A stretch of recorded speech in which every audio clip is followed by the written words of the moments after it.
This is me fresh. It's great. Great. Well, it's wonderful to be together. It's great to just recount some of the moments that we've had over the summer. It's been a wonderful season, actually. But I do believe that prophetically God is speaking of new days. And of course, the older you get, you've had a few of them, haven't you? Prophetic words, new days, new things. And we must never be people that kind of get settled in our ways. We must always have that pioneering spirit, not just settling down, but hearing what the Spirit is saying to the church. The Holy Spirit is living and active, and this book, the Bible, is living and active. So we have to remain fresh and open to the things of God. Now, ground level, at last, is becoming more intentional in terms of its strategy. There have been people that have come through and said, what is ground level and how do you join? And, what actually is it? And we've talked about relationship being important, and I believe it is, and I'm going to talk a little bit about relationship and partnership and other things this morning. But I do believe it's right at this particular time to be a little bit more strategic about who we are, where we're going, a vision, our mission, and so on. I've worked quite hard on that. And actually, I carry this little card around with me. We gave it out at the Swanwick conference just to remind ourselves of the vision and the mission and the things that we believe are very important.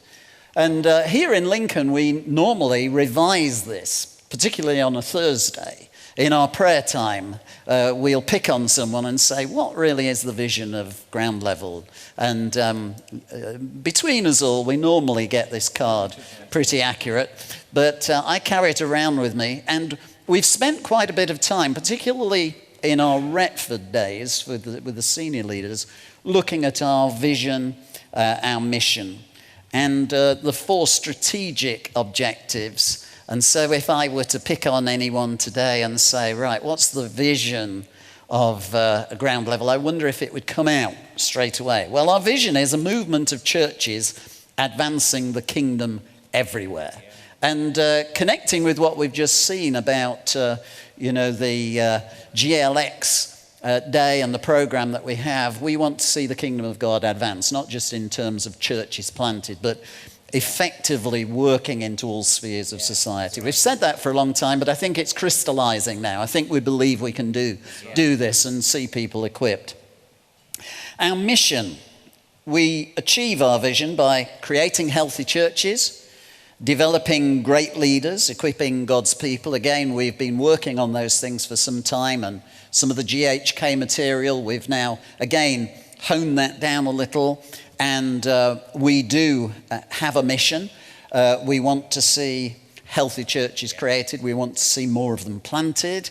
We want our own fellowships and churches to be really healthy. And we've outlined some of what that means. We want to develop great leaders. All of us have aspirations to do better, don't we?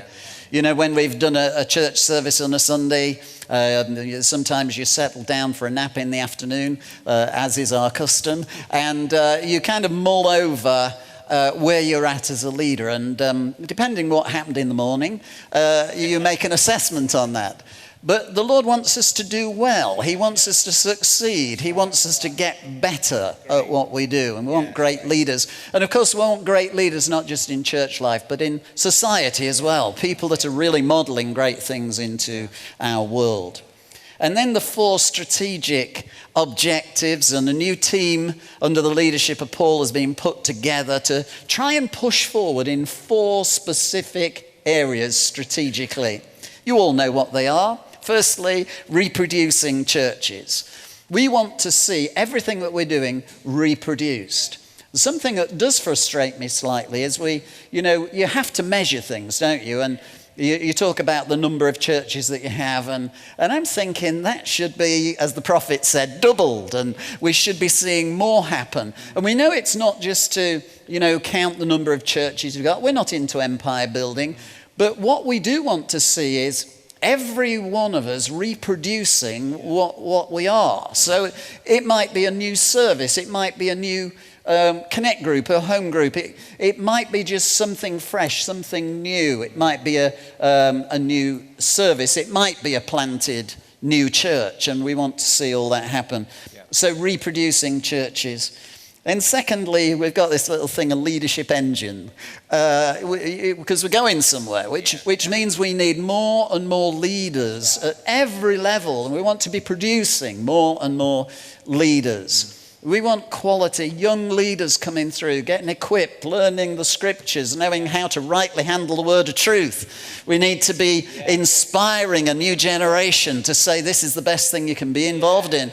And as well as church, of course, we want to be sending out teachers into classrooms, doing the best that we can.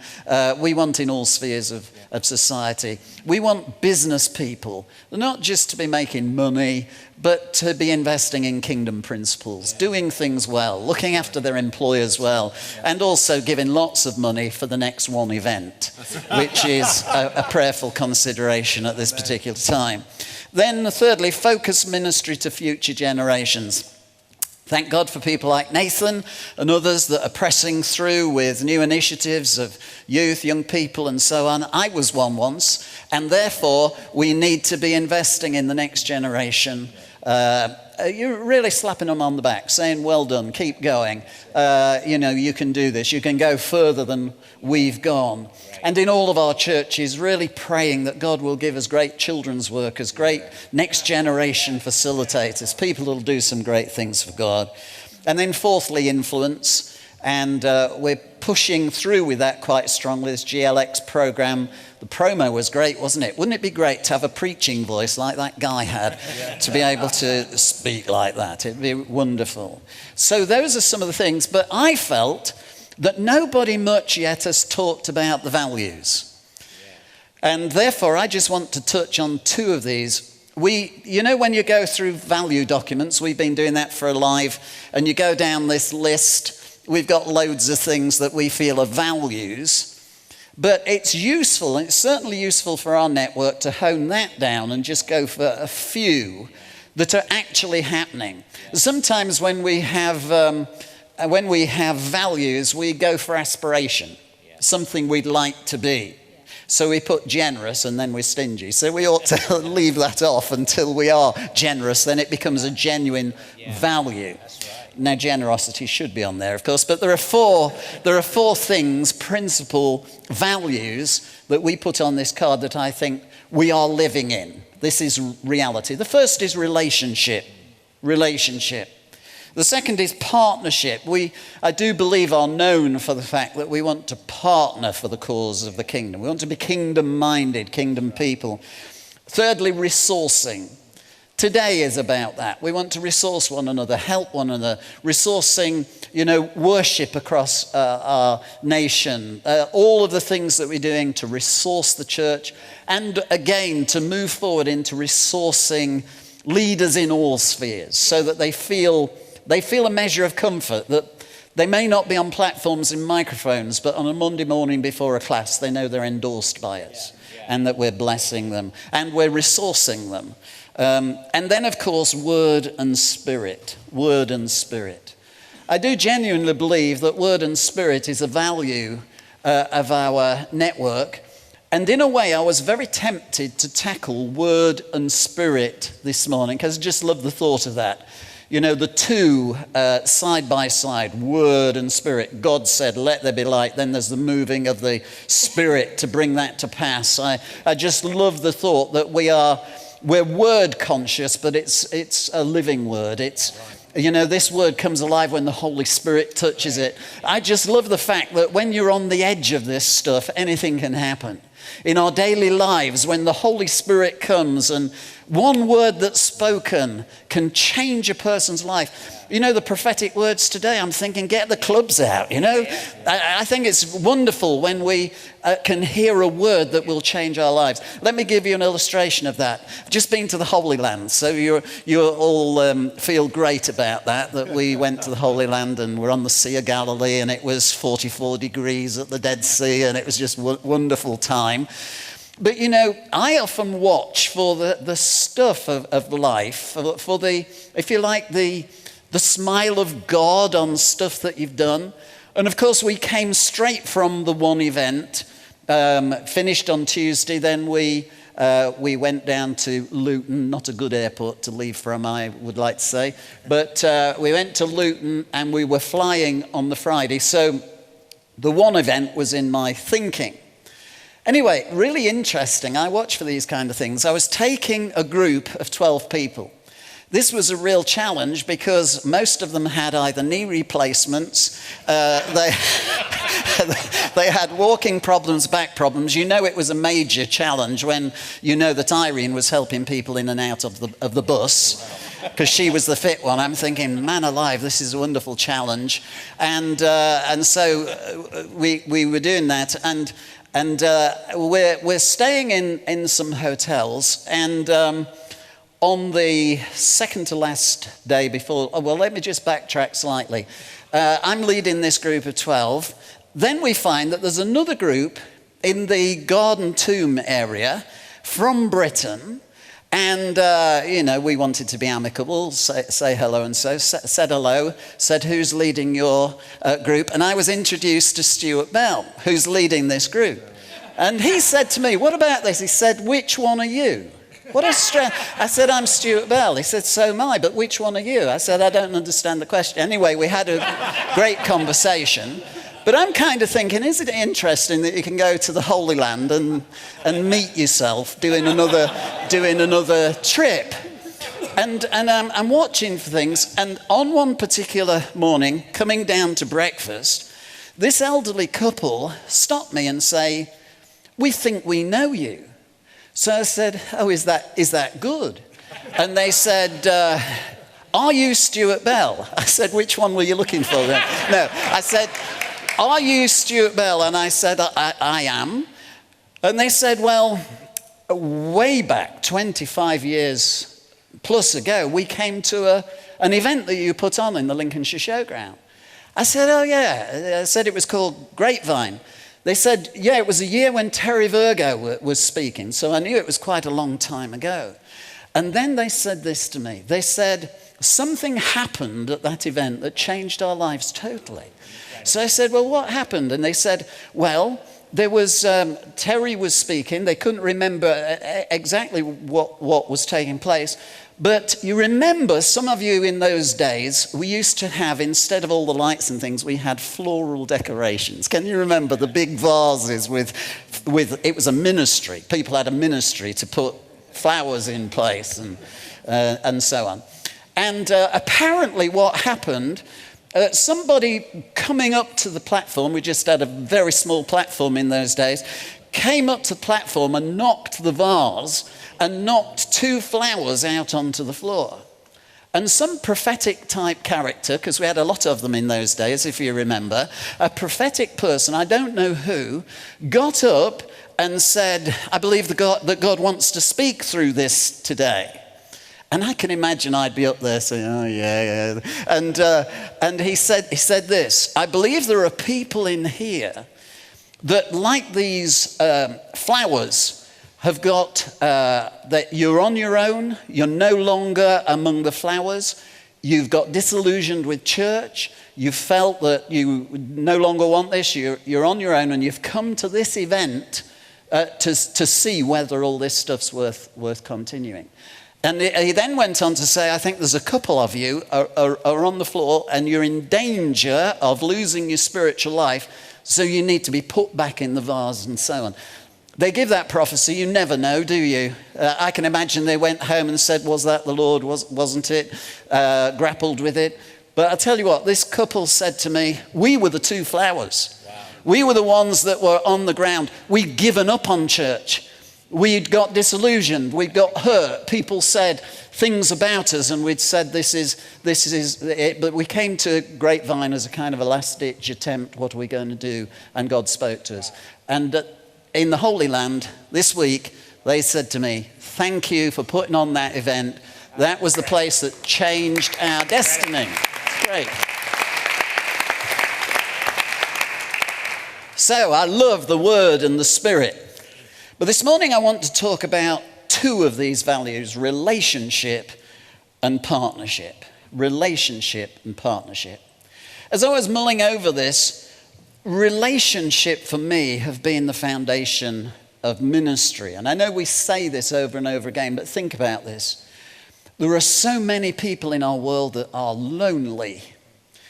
They really don't have anyone who is really interested in their life. I think if you've been in church for very long, you take relationship for granted. The family of God is one of the most wonderful, can be one of the most pressurized places as well, and we could talk about that, but I'm not talking about the downside of this. I'm talking about relationships that stand the test of time. People to your left, people to your right, people that will lift your arms when you need it, people that will stand with you, bring you the meal round, make a comment of encouragement. We live with that. I believe that amidst all the strategic talk, and it's right that we do it, please, let's make sure that relationship, friendship is at the heart of everything that we do. Because it is possible, isn't it, in church life, the bigger a church gets, the more program-centered it gets. The more you get into program, the less you've got time to look a person in the eyes and keep that relationship fresh. And I just want to encourage us, amidst the growth and the blessing, please, let's keep relationships strong.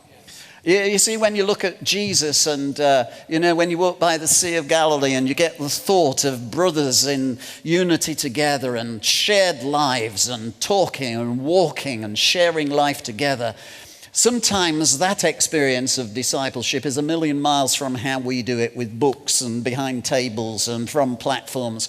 And I believe we just need to keep that value alive in us, relationship. Not just talk it, but really live it.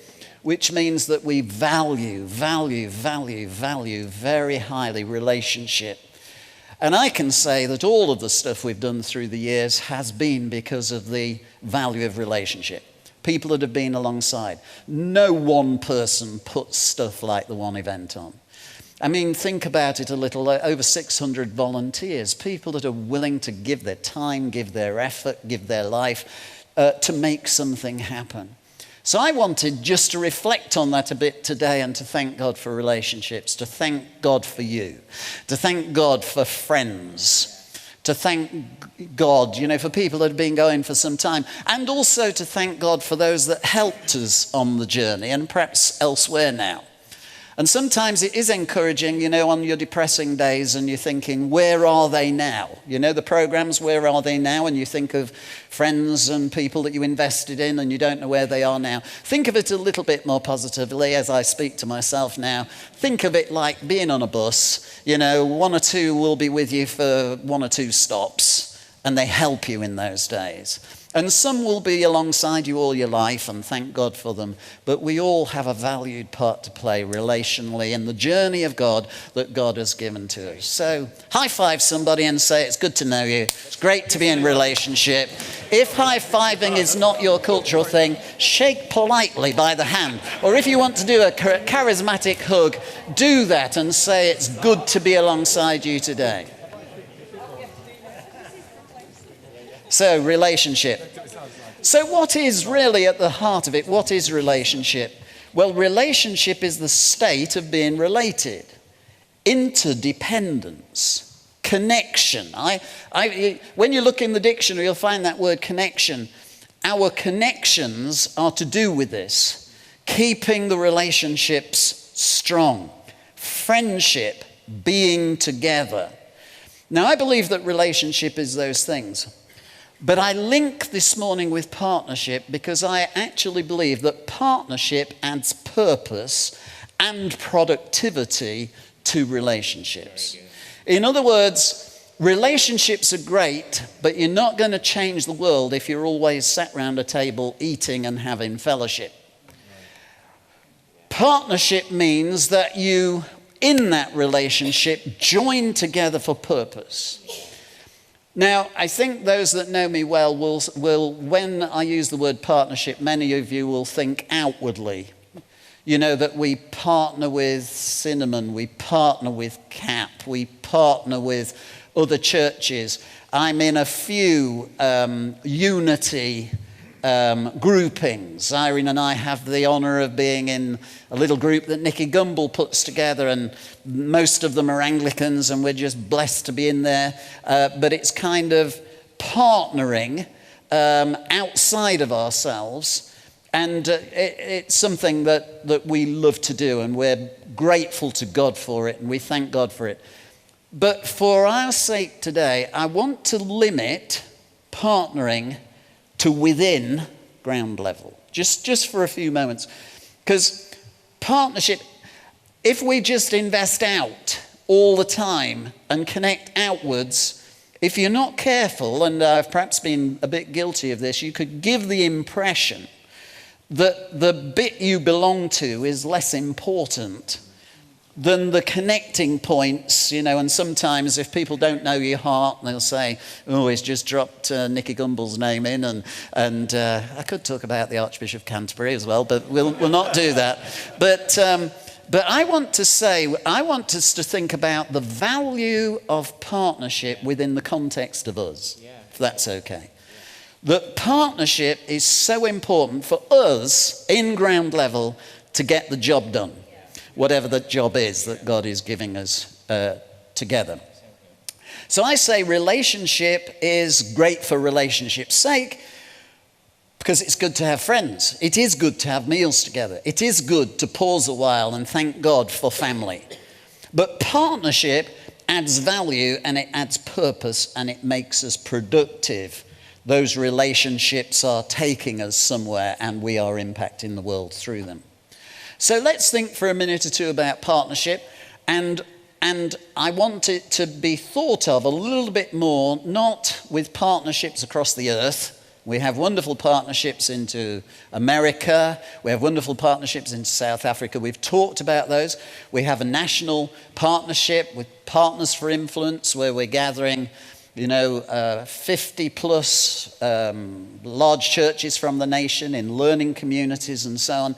Honoured to be a part of that stuff, but my heart is alive for the home base, for the network I belong to. This is what I live for, a live church and ground level. This is what makes my, that's what lights my fire, ladies and gentlemen. So, okay. So, I believe it's time to just think a bit about partnership. So the dictionary defines partnership as, well, a partner as one who is associated with another or others as a business, and it gives illustrations, as business, dancer, etc. So think about partnership in terms of all the stuff that we do together. I think, we do a do-si-do. Yeah. There's take your partner by the hand is an image, isn't it? It's a dance image.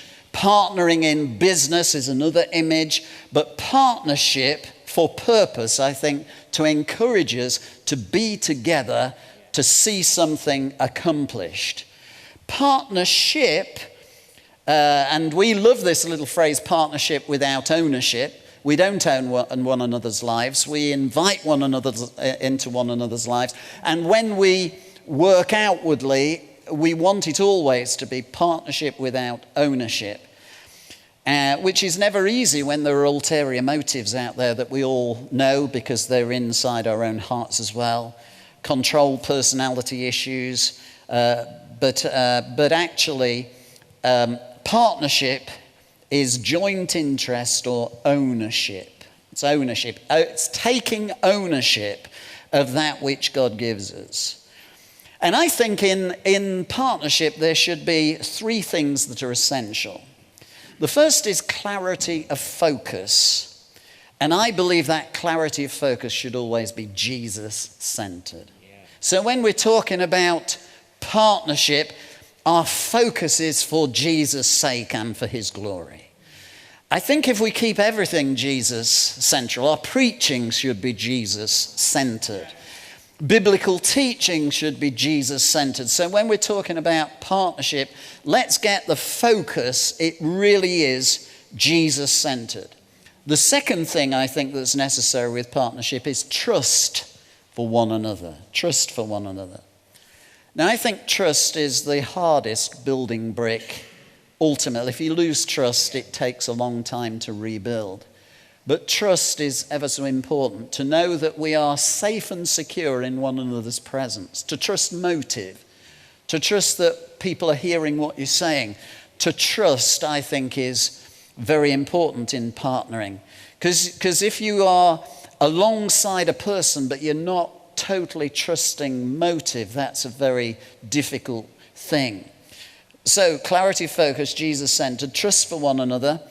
And then the third reason I think we need partnership is to grasp a bigger vision than our own. In other words, even alongside one person, it lifts the level of your vision.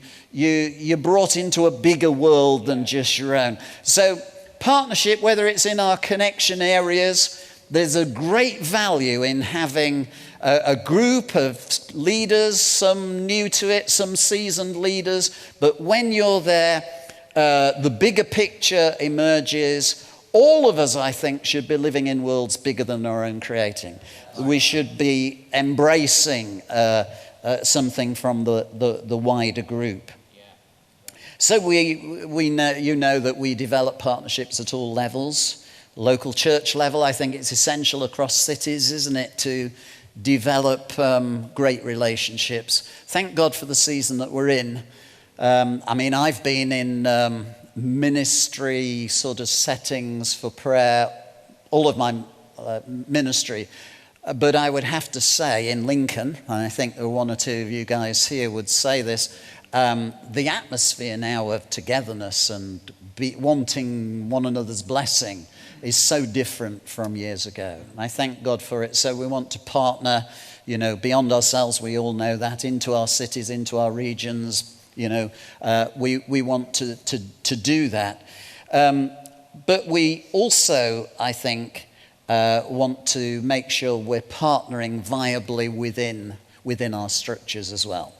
So let me talk a little bit about the scriptures, how the scriptures talk about various aspects of partnership, and I'll draw out a few things. And at the conclusion of this morning, I want to just give you, I think it'll be perhaps a few, very practical applications of what relationship and partnership could produce.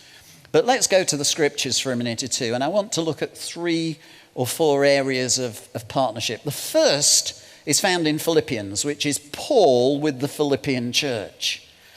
And in Philippians chapter 1 and verse 5, well, let's read from verse 3. I thank my God every time I remember you. In all my prayers for all of you, I always pray with joy because of your partnership in the gospel from the first day until now. Partnership in the gospel.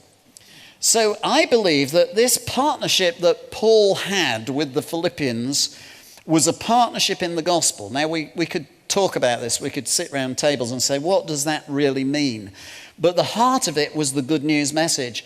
But the thought from Philippians is this partnership adds joy. Whenever you read through the book of Philippians, you will find joy or rejoice is mentioned. In fact, rejoice or joy is mentioned 16 times, if I've correctly read that. Joy. And I believe the heart of that joy was because of the partnership that Paul had with this specific church, and also the joy of sharing in this gospel together. And if you go through these verses, you'll find that there are a number of times the word share is used. And you'll find, for instance, in verse 7, shared grace. This is chapter 1. It says, it is right for me to feel this way about all of you, since I have you in my heart. For whether I'm in chains or defending and confirming the gospel, all of you share in God's grace with me. Isn't that a great thought today, that we're all sharing in the grace that God has deposited in our network? We're sharing in this gospel. And when you get that, it produces incredible joy. So, shared grace. To get a balance in this, of course, in chapter 4 and verse 14, there was also shared trouble. Because chapter 4 and verse 14 says, "Yet it was good of you to share in my troubles." So partnership is the good times, the bad times, isn't it? Partnership isn't just when we're on the top of the mountain. I've had friends who were really keen to meet me when life was going well, but suddenly became quiet when my life had struggles. And sometimes that's because, we don't know how to handle. What should I say? Is there anything I can offer? In this network, let's say we share troubles. We don't cover up troubles and say Christians don't have them. We don't either pretend they're not there or go quiet on people that are going through really hard times. Partnership in this network should mean that when one weeps, we all weep. Partnership in this network should mean that when someone's in trouble, we don't go quiet, but we get on the phone. And I know as I say this, I'm going to have to do this. I try to do that if I can. This morning I was Twittering, as I often do, and I remembered someone that used to be with us, and I just sent them off a little thinking of you, because I'd like to know, are they okay? And I want to follow those little impulses of the Spirit, because it could be somebody's just waiting to be asked. Nobody's really known I'm in a hard time, and does anybody really care? Because we know how the enemy twists those kind of things. So I think shared things are very important. Shared lives, shared grace, shared troubles, but also shared resources. Philippians 4 verse 15. It says, "Moreover, as you Philippians know, in the early days of your acquaintance with the gospel, when I set out from Macedonia, not one church shared with me in the matter of giving and receiving except you alone." It's amazing, you see, Paul had relationships with lots of churches, but the Philippians, he was able to say, you put your money where your mouth was. You resourced. And often we would think, Corinthian church was a little bit more exciting, a lot of the gifts of the Spirit operating. But for Paul, there was an incredible joy with the Philippians because they noticed when he was in need. They were there to financially support. They were there to share resources. So the heart of this partnership that I'm speaking of, that Paul enjoyed with the Philippians, is the unity that Jesus prayed for. And of course, Psalm 133, which is one of my favorite of all Psalms, how good and how pleasant it is. It's a joyful thing when brothers and sisters dwell together in unity. There's something joyful about that. So the first of these partnership pictures from the scriptures, Paul with the Philippians. And I wonder if that could be a picture of ground level and how it partners. Partnering in the good times, alongside noticing, sharing in struggles, sharing in troubles, sharing in resourcing. Where one church picks up, another church is going through it a bit. They're not meeting the budgets. But it's great to be able to just behind the scenes, isn't it? Help people out and bless them. So Paul with the Philippians.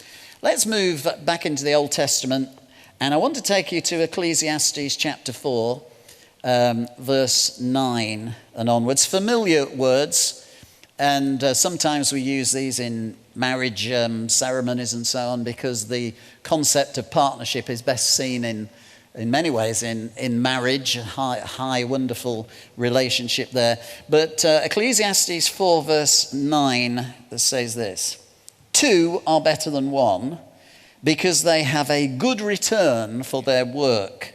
If one falls down, his friend can help him up. But pity the man who falls and has no one to help him up. Also, if two lie down together, they will keep warm. But how can one keep warm alone? There is an answer to that: a hot water bottle."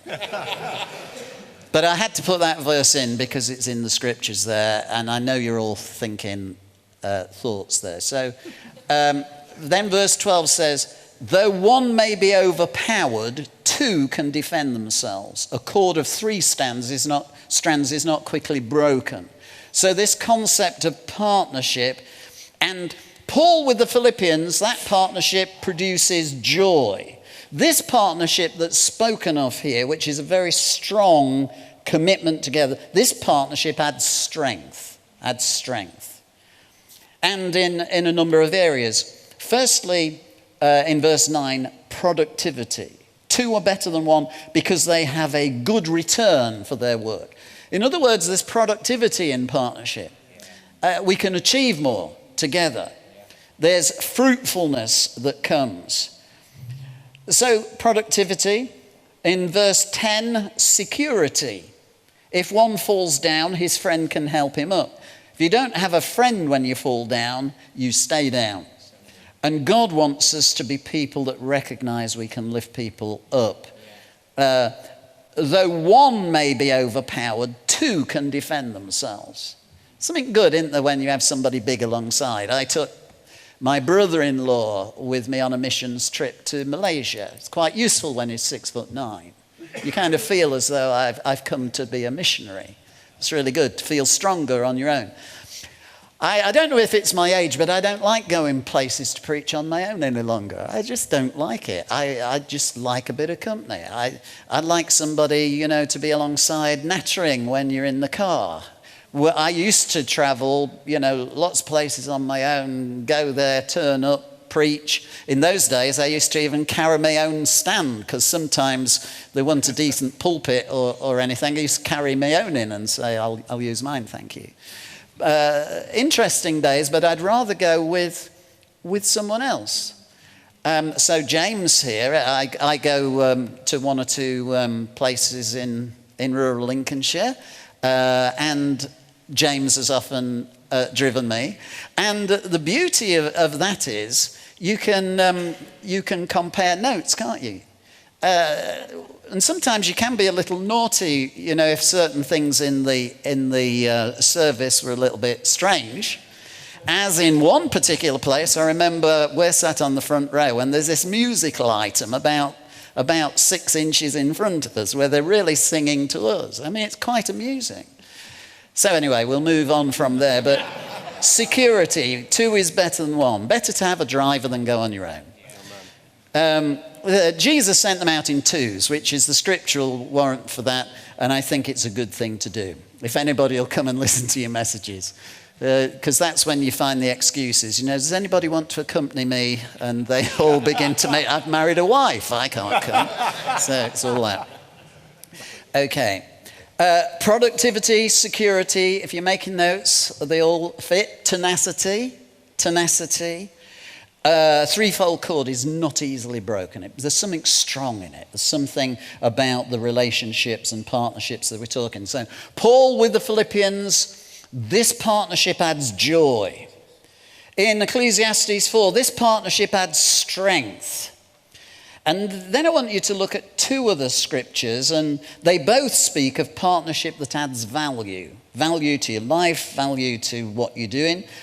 And the first of these brings added value to the vision that you have. Let me take you to 1 Kings just for a minute or two. 1 Kings 5, this is the preparation of the temple. And in this particular passage, you'll find that Solomon is building the temple, but he partners with a man called Hiram in order to get the job done. And in verse 6, it says, my men will work with yours. And here's a kind of a partnership that adds value in terms of the vision that you have. In other words, I've got this vision to build it, but I've not got the resource to do it. So here, Hiram, who his men were really skilled in wood and tree felling and all that kind of thing. And there's this partnership for purpose. My men will work with yours. And Hiram's men, interestingly, had gifts that Solomon's men didn't have, and therefore combine those things together. You've got greater value. And I think there's truth with that. And within the context of our churches, isn't it amazing how we kind of put boundaries around, this is my patch, this is my area. Sometimes a little humility that says, you've got gifts we don't have. Could we get a bit of help here? Can we partner for this? Partnering for cities. Again, one of the frustrations living in Lincoln all my life is We've got great rhetoric about partnership, but actually getting us all together to do anything other than talk nicely to one another has been a quest most of my life. Occasionally you can do it, can't you, if J. John comes and we'll all go in the cathedral.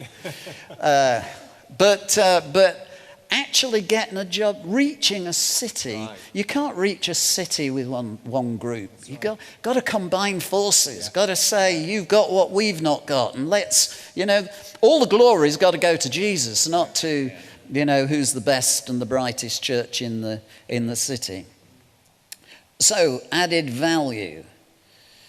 John Maxwell, in a little commentary on the Hiram Solomon thing, writes this: together, the two leaders achieved far more than they could have alone. That's partnership. So, partnering with purpose, obviously that was to get a job done. But there are also partnerships that add value, not just to the vision, but they add value to the relationship. And so, again, I'm going to close with this just before a few practical applications. But in the book of Ruth, you know the story well. And again, this is often used in marriages as well, because partnership is so strong. So Ruth and Naomi. You remember what Ruth said to Naomi in Ruth chapter 1, verse 16. But Ruth replied, "Don't urge me to leave you or to return back from you. Where you go, I will go. And where you stay, I will stay. Your people will be my people, and your God my God. Where you die, I will die, and there I will be buried.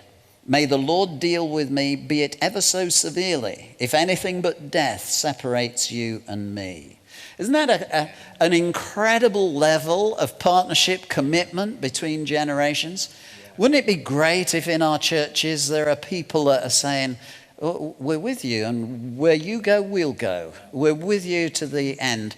Not everybody is called to do that, but wouldn't it be great to have one or two people that will say, "We're with you through thick and thin. We're not with you because you're succeeding. We're with you because God's placed us with you. And if you flop and if you fail, we're still with you. We're going to walk with you. Try and get rid of us if you can." I want to have in my heart that kind of stickability to just keep going. I've one or two relationships in my life. You know how you just know it's secure? There are certain relationships you hope they're secure, don't you? They've not yet been tested. But there are certain ones, they've seen you in your weakest times and they still love you. And thank God for, I want to go on record to thank God for my wife.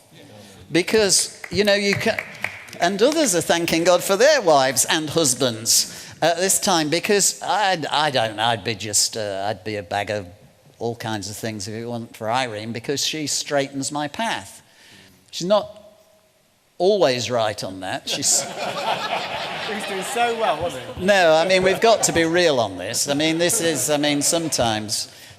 Anyway, we'll stop there. But I am thankful for relationships that are there till death us do part. Yeah. And that's my commitment there. And I hope all of us have got that commitment to walk with our partners for the remainder of our days. But I do think there are God-given spiritual things like that. I think you've heard of this little pact that me and Jeff Lucas have got. Jeff Lucas came to me one day and said, "Will you preach at my funeral?" I said, "Well, that's a sort of a bit of a morbid thought." And he said, "Because I want to preach at yours if you go." and we've made this little pact that whoever goes first preaches at the funeral. I kind of now, I've turned that round. I think that's good. I think that's good, and I'm really working hard to keep fit. Because I've got a few stories I'd like to share in his funeral. Okay. We could film it. Could film it. Yeah, send it on later. Good.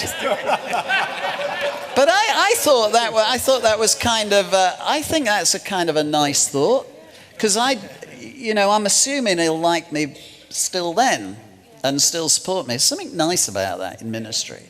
too many people get fickle, don't they? I'm with you as long as it works for me.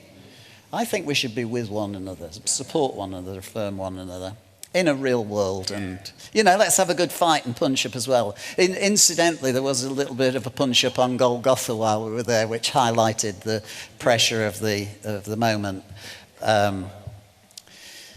Okay.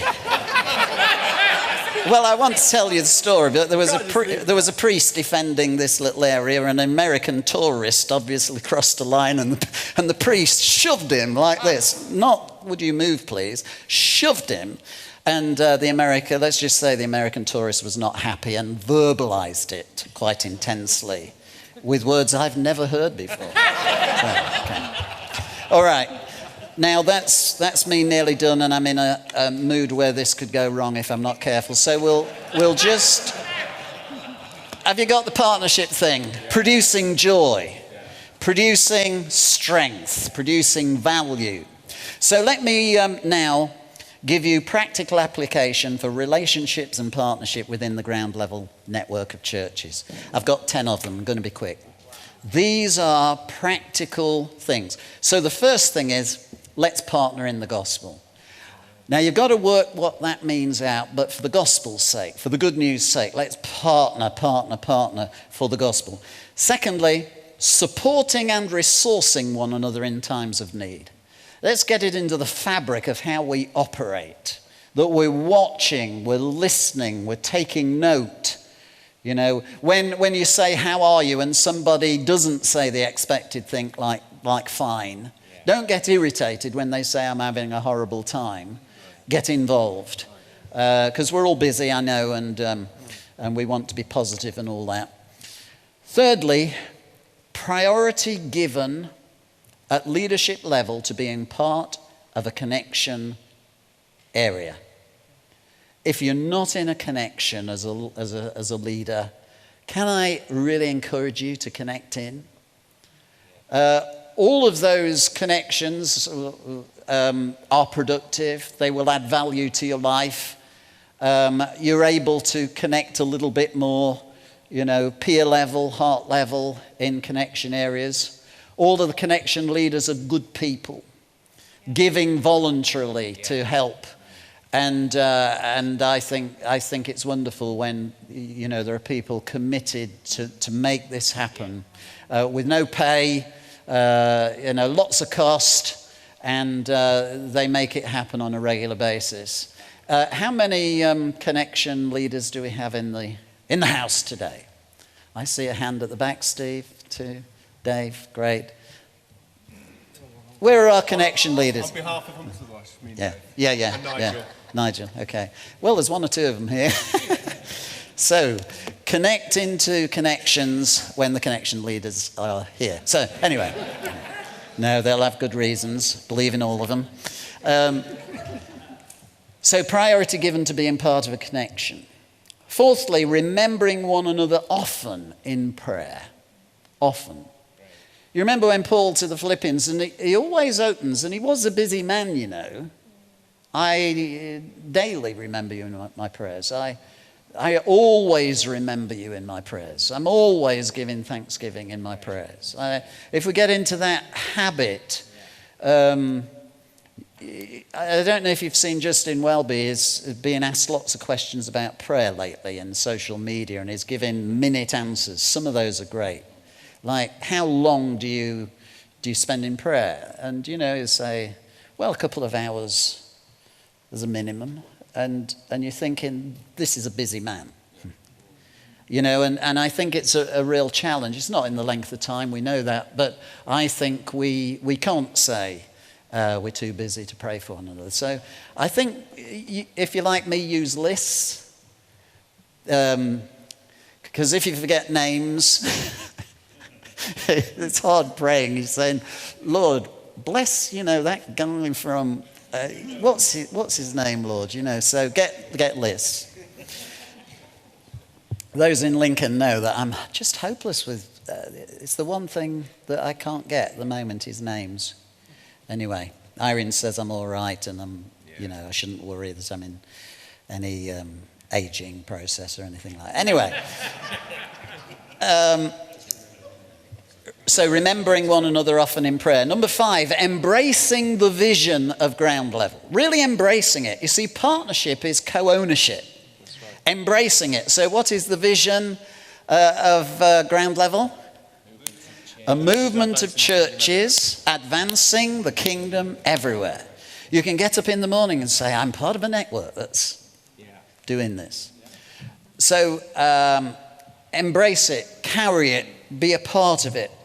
You know, if you'd put that word choice together, it might have been slightly different, but embrace it. Embrace the vision of ground level. Number 6, partner in our mission. Partner in it. Get your church thoroughly in it. The mission of ground level is what?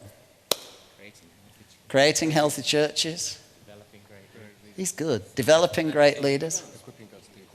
Equipping God's people. Partnering in our mission. Number 7, partnering financially as a church into the ground level network. You see, partnership, as Paul with the Philippians was saying, there are people that partner that pay nothing. And I'm really not thinking of any church or any person, but that's the truth. It's true in your own local fellowship. It's true in a network. There are people that will want everything but will give very little. And that's just how it goes. But the challenge for all of us is to say, let's partner financially, because if you partner financially, you've got a stake in it. You value it. And so partner financially as a church. Here's a bit of a provocative one. Number 8, consider regular giving as an individual minister. I watch what's happening out there, and there are networks that are and connections that are a lot looser than ours that have greater demands than ours. And please don't mishear me, because we're not saying, you know, we're upping anything in terms of subs or anything. But I just checked with Paul. There are churches that connect into Hillsong, for instance, and an individual pastor or minister will commit to paying, I think it's £200 or £250 a year to be a part of that. And it's not like a ground level where we're in this Tuesdays, you know, Retfords, and it's not. It really isn't. But there's a network that understands the value of being connected to something bigger than yourself. So can I ask you to consider, as an individual pastor, really giving into the network? It's not that we're in a financial struggle. This is for you and me more than for the network, actually. This is a value thing. This is something that's really worth doing. And we do have those little £5 cards that you can sign up for and stuff, and that would be really great and wonderful. Just 2 more. Number 9, partner in our strategic objectives. In other words, these 4 things: reproducing churches, leadership engine, focus ministry to future generation, and influence, this GLX stuff that we've been talking about. Partner. You know, get involved. That's right. Be a part of it. Push it through with us. This isn't our initiative as a leadership group or executive team. This is ours together. That's what we want anyway, to really together partner in our strategic objectives. And then my final thing, right on the back of the one event, is this: champion the one event next year. As an individual pastor and as a church.